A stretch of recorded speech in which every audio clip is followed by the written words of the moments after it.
Now, delegates at the United Nations Climate Change Conference in Brazil have agreed on a compromise climate deal which sees more funding for poor nations coping with extreme weather.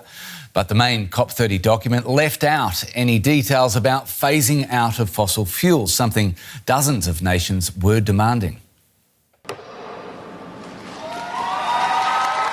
The COP30 climate summit in Brazil ended with cheers and applause, but not without misgivings.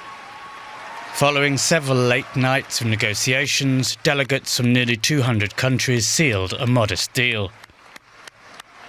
The world's wealthier countries agreed to at least triple the amount of money given to developing countries to help them adapt to the effects of climate change.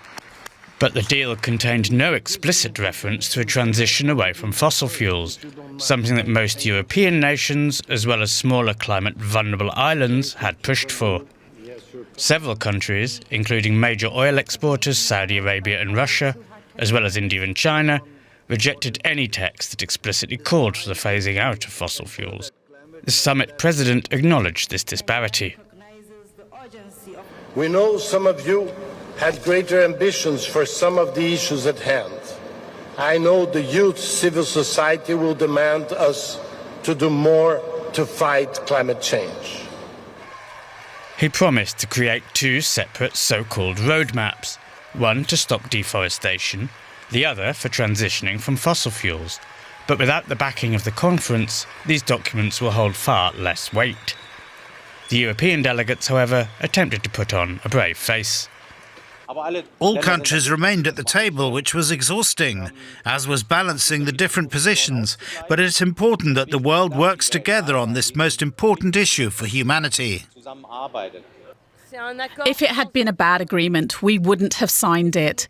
It's an agreement without ambition, but it's not a bad agreement in the sense that there's nothing unacceptable in it. These are always painful, difficult, frustrating processes, but the world is moving forward, and that's really important. I'm going to have to go. The dust is still settling on this summit. Those who are disappointed will now be looking ahead to next April, when Colombia hosts the first ever international conference dedicated to the transition away from fossil fuels. Right, let's get more on this from our chief climate reporter, Louise Osborne. Louise, always good to see you. Let's start with the big assessment here after so much toing and froing. What is your assessment of COP30? A success or missed opportunity? I mean, I think that I can echo what a lot of people have said, that it's a disappointing outcome. Right. I mean, the transition away from fossil fuels, or the phase-out roadmap that has been talked about, this wasn't officially on the agenda, but it became such a big part and a central focus of the talks that, you know, there was really this kind of idea that maybe this might be brought forward. And this would have been super important because obviously to reduce emissions, we do need to reduce the amount of fossil fuels that are being burned. Unfortunately, it didn't come about in the final text. And it would have sent a stark signal if it had, but it wasn't meant to be.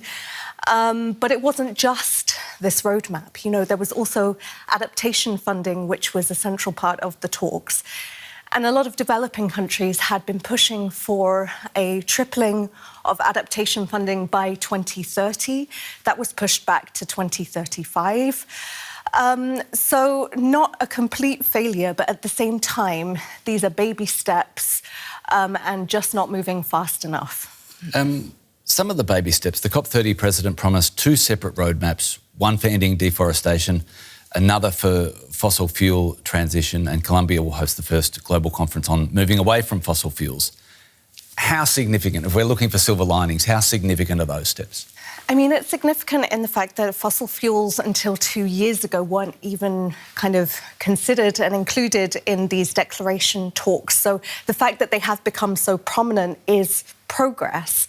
Saying that, you know, these voluntary measures are not going to push the countries that are not willing to put that fossil fuel wording into a declaration to do more. And those are the countries that really need to be taking the action. Those are the bigger countries that are, you know, Russia, for example, Saudi Arabia, that are big petrostates and very kind of much investing in oil and things. But it's also about, smaller countries as well, developing countries that are looking to fossil fuels to be able to develop further. And the problem is that there is a lack of incentive. If they are not given more climate financing to move away and to develop using renewables or to move away from fossil fuels, then it's difficult for them to do that on the one side.